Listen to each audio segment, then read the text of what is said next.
Bonjour tout le monde, j'espère que vous allez bien. Aujourd'hui on est dimanche, demain c'est la rentrée des classes, ma reprise aussi. J'espère que vous êtes tous prêts, surtout que les enfants sont prêts. Moi mon fils il est au taquet. Moi c'est Virginie, j'ai 41 ans, je vis avec mon chéri et mon fils de 10 ans qui rentre en CM2. Aujourd'hui je remplis avec vous mes enveloppes budget pour le mois de septembre. Avant ça, je voulais quand même vous parler de mon cahier budget. Donc, c'est celui-ci. Donc, je gère, je ne sais pas si vous allez bien voir, je gère mon budget avec les enveloppes. Donc, c'est spécial enveloppe. Et il s'appelle mon agenda budget. C'est un carnet 12 mois prêt à remplir. Donc, vous pouvez le commencer quand vous voulez, à la date que vous voulez, parce que vous voyez, il est complètement vide. Moi, quand l'année dernière, j'ai commencé à faire les enveloppes budget, je voulais un classeur, enfin, je voulais pas un classeur spécialement, mais je voulais quelque chose que j'étais pas obligée d'imprimer. En plus, le format, je savais pas lequel choisir parce que j'étais pas, je voulais un format assez grand. Donc, je me suis dirigée vers ça. Je l'ai trouvé sur Amazon. Je vous mettrai le lien dans la description, comme ça, si vous voulez. Donc, c'est un carnet 12 mois prêt à compléter. Il est non daté, donc comme je vous disais. Et donc, comment il se présente? Donc, ce carnet appartient à, donc là. Ensuite, vous avez ici comment faire son budget, gestion au top. Donc, vous avez ici des petits tips. Entrée, charge fixe, charge variable, épargne mensuelle, dette et crédit, suivi de dépenses, récap des dépenses. Ensuite, les enveloppes, on vous explique un petit peu ce que c'est. Et ensuite, tout ce qui est le bilan.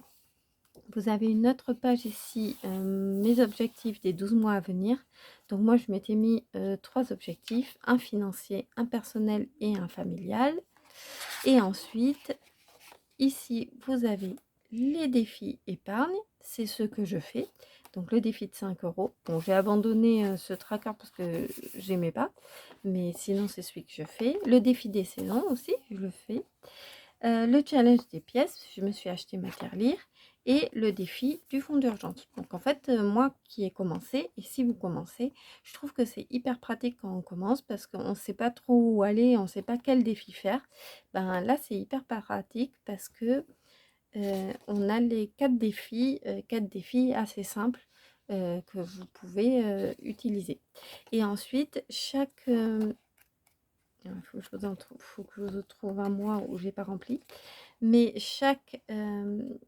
sur chaque mois, du coup, vous avez ici le calendrier à remplir. Donc, vous mettez ici la date et ce que vous avez à faire avec important, anniversaire et objectif que vous allez avoir dans le mois.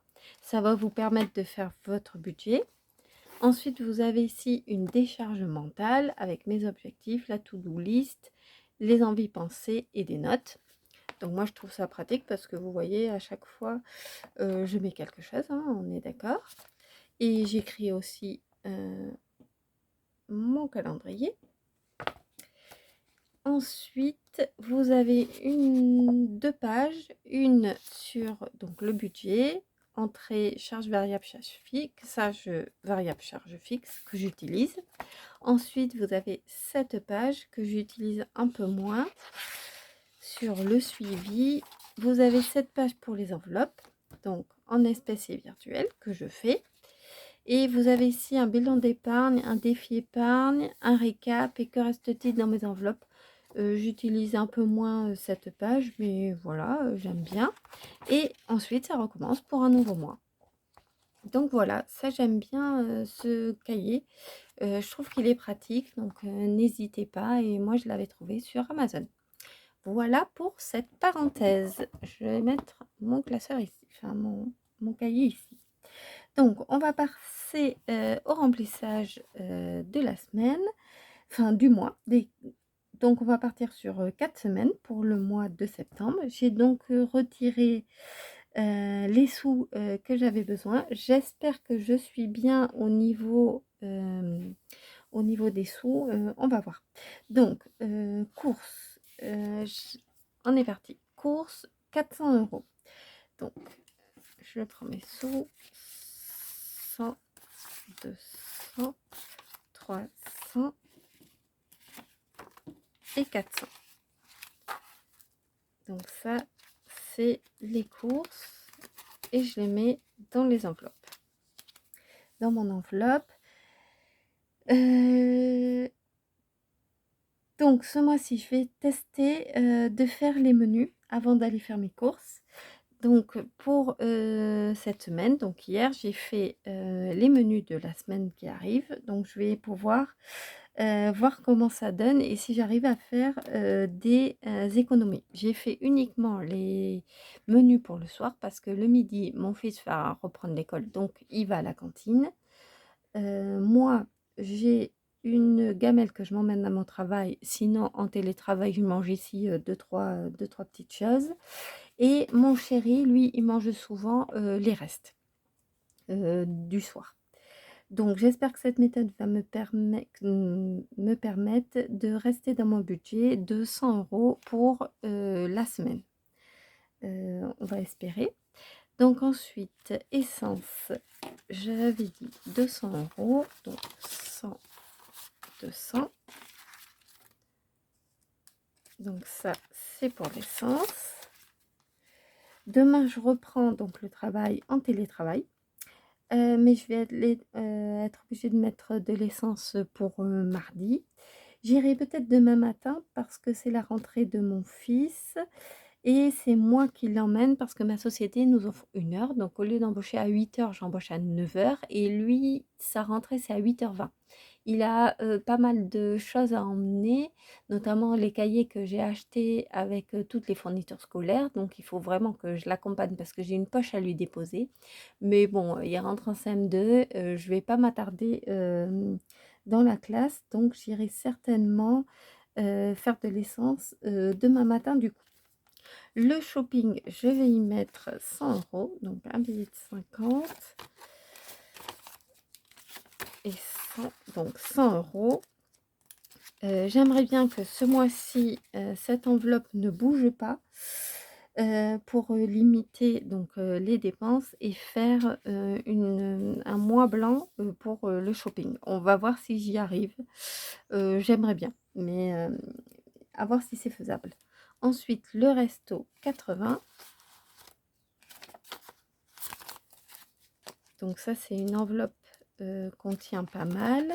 En plus, dans les vacances, on a été quand même raisonnable. Donc on va continuer comme ça.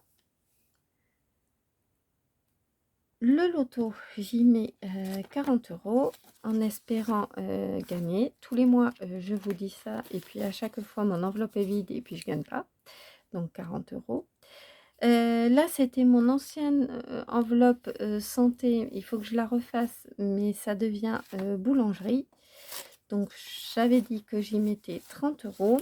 À voir si j'arrive à utiliser cette enveloppe et comment je vais l'utiliser.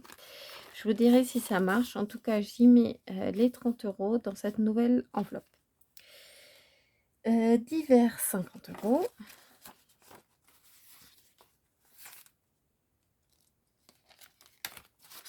Donc, ça, c'est bon. Et ensuite, marché, j'y mets hop, 40 €.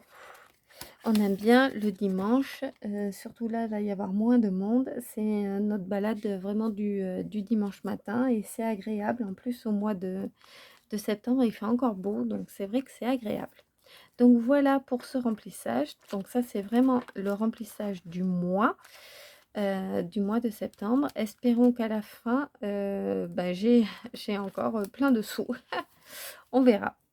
Ensuite, on va passer à mon classeur. Oups, tout tombe. À mon classeur des épargnes. Donc le défi, je ne les touche pas. Le défi des saisons, non, mais il me semble qu'on change de... On passe en automne courant septembre, il me semble. Donc ça sera un défi que je vais alimenter. Donc là, le défi de Noël, je vais y mettre 50 €. donc dans ce défi de Noël, j'y mets 50 euros. Et donc, je suis donc à 150 euros pour le moment. L'objectif, vous le savez, c'est 300 euros pour mes cadeaux de Noël d'ici le 1er décembre. Donc ça, c'est sympa. Et ensuite, je vais ajouter 50 euros ici dans les cadeaux d'anniversaire parce que j'ai des cadeaux d'anniversaire à faire ce mois-ci, enfin un cadeau d'anniversaire à faire ce mois-ci et un autre à prévoir pour le mois d'octobre. Donc ça, cette enveloppe, c'est sûr que je vais l'utiliser. Donc voilà, c'est fini pour moi le remplissage. J'espère que de votre côté, le remplissage est également fait pour ce nouveau mois, que vous allez mettre pas mal de choses en action pour cette rentrée. Je souhaite à tous les petits loulous une bonne rentrée pour demain et je vous dis à très vite.